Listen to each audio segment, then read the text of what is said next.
14 noms écrits sur la façade du Cuba Libre, preuve d'un deuil impossible pour l'entourage des victimes. Il y a 3 ans, c'est ici que 14 personnes, pour la plupart entre 18 et 25 ans, ont péri dans le sous-sol de l'établissement, reconverti en boîte de nuit non déclarée. Le 9 septembre, un procès hors norme s'ouvrira, comptant d'après cet avocat 140 parties civiles, un moment qui s'annonce éprouvant pour les familles de victimes. Pour eux, la perte d'un enfant, c'est irréversible. Ils estiment que de toute façon, quelle que soit la peine prononcée, puisqu'il y a un maximum encouru qu'ils estiment insuffisant, ils ne vont pas avoir la satisfaction qu'ils attendent. Une peine maximum, 5 ans de prison et 75 000 € d'amende pour les 2 frères gérants et propriétaires du bar.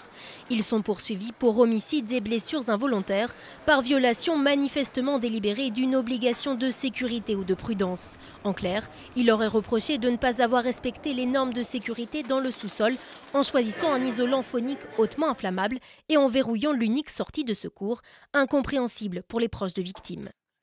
C'est plus que de la colère. Ils n'arrivent pas à admettre que les fautes, aussi lourdes soient-elles, n'aient pas de caractère volontaire. Dans leur esprit, ça devrait être assimilé à des actes volontaires, ce que la loi n'admet pas. Des sanctions à minima dénoncent certaines familles qui se disent écœurées avant même le début du procès.